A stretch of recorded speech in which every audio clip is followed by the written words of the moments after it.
Welcome to DJM TV.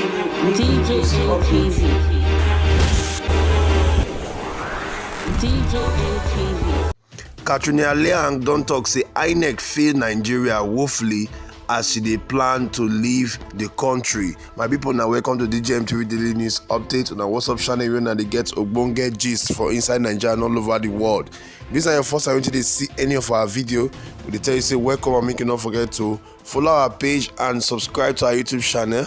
Also turn on all notification bells so that you go fit be the first person we will notify anytime we say we drop ogbonge update online. But yeah, make we run enter the story we will get for now today.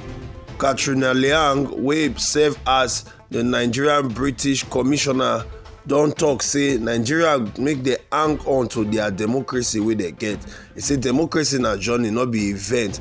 As she don talk say INEC fail very well for the election wey just pass, so because they promise Nigeria and the world say they go upload result from local polling unit real time to the server, but they not do any of that.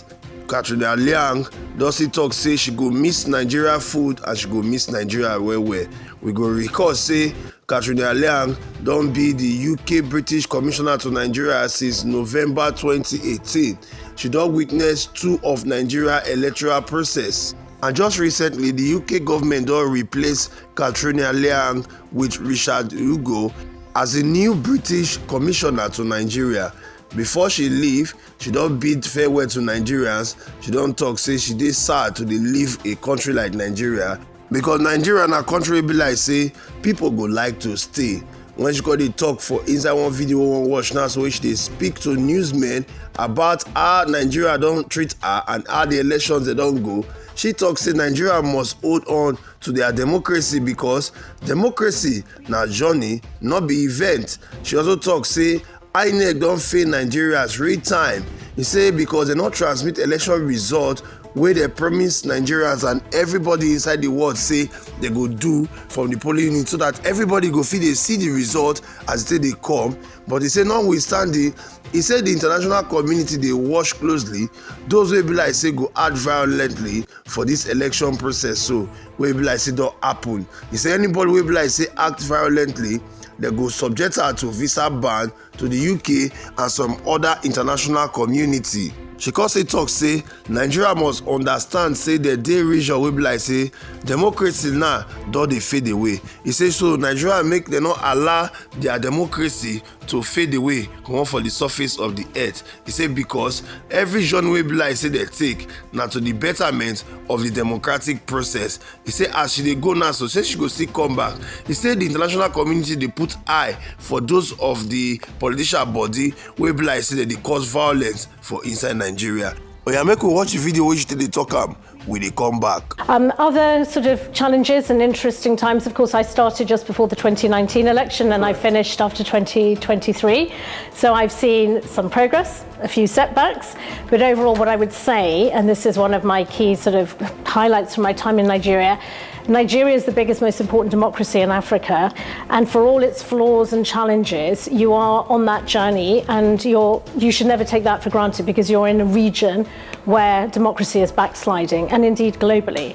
But Nigeria sends a bit of a beacon of hope, and I know a lot of people are disappointed with the process and with the outcome, but I would say hang on to that important fundamental that people in Nigeria, your vote does count. Look at the different electoral map. It looks completely different than it did in 2019. Democracy is a journey, it's not an event. We're watching closely, along with other members of the international community, and those who incite violence or indeed act violently could be subject to a visa ban to our country, or we have other instruments including our human rights legislation. So I can confirm we're gathering information at the moment. We obviously don't speak about individuals, and we will consider whether we want to exercise those visa bans. So that is one of the tools. That's if you like, a negative tool, but the whole point of that is deterrence, to ensure that people reflect before they act in that way, because elections going well are so important for Nigeria. What didn't work well, and was a big disappointment to all of us, and most importantly to Nigerians, was what INEC had raised expectations, that as the results were being tabled at the local polling unit, they would be automatically visible to all of us actually, to be able to track the results in real time, so transparently. Clearly the system failed, and there's no question. That was a massive disappointment.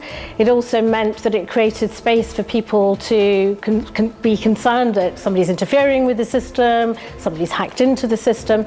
And I think one of the problems was that INEC didn't communicate quickly enough what the challenges were. And we spoke to the INEC chair about this, and he accepted that point, that they should have been able to communicate soon. But it was a failure, and I think it's been a big setback to INEC's credibility, frankly, and therefore people's confidence in the election. So my people, welcome back to DJMTV Daily News Update. Now don't use ear, eye, take watched and hear wetin Katrina Liang don talk concerning the democratic process for inside Nigeria. She don still talk say democracy na journey, not be event. He say make Nigeria hold on to their democracy wey they get. He say because if you look at where Nigeria dey region wey be like say everything about democracy now dey fade away. If you look the neighboring countries for Africa, you go find out say na problem na dey happen for inside those countries. If you look country like Mali, na military na dey rule them. Some other countries like that wey you see dey inside Nigeria, like Congo, like Guinea and other ones, they no dey wan try to comot for the democratic process. Although some dey talk say the democracy not favour them, say because some of these politicians they very greedy, they no wan let any other person see light for inside their country. Now it make things they be like that. If you look wetin dey happen for Sudan now still wetin cause na democratic rule. They won't comot for military, they won't enter inside civilian rule. But these people they not great. So if you look critically inside wetin dey happen for Nigeria, all these politicians wey dey inside Naija suppose allow our democracy to flow well. Power not be wetin somebody dey carry dey go where e wan go. You go get power, you go do your best, you go allow somebody else to do his own part. Not be say you go dey office for 24 years, you don't want to come out for inside office. As if say na only you na im get the country. Na wetin Katrina Liang dey try to tell Nigerians. Make we not still dey forget say the UK government they don replace Katrina Liang with Richard Hugo as the new British commissioner to Nigeria. That is to tell you say not be one position person dey put. If you dey one position for 4 years, make you comot. If you dey for 8 years, comot make you give another person chance to offer wetin he get. Na so country dey grow. You don see her now say she don talk say INEC don fail Nigerians because they not transmit election result enter real time as they take promise the international community, promise Nigeria say they go transmit result, everybody go dey watch am as they take dey go. They say but now they not do am. So for that one they don fail Nigeria woefully. And in that also the international community that they look to see anybody wey like say go act violently so that they go sanction her with visa ban to the UK and other international communities. So my people, how una see this message from Katrina Liang? Una think say INEC really fail Nigerians? Una think say democracy really dey go down for inside Nigeria? What una think say be the problem for this our democratic process wey we dey? So make you go the comment section below, make you go drop wetin you think for there. I go see you for the next update.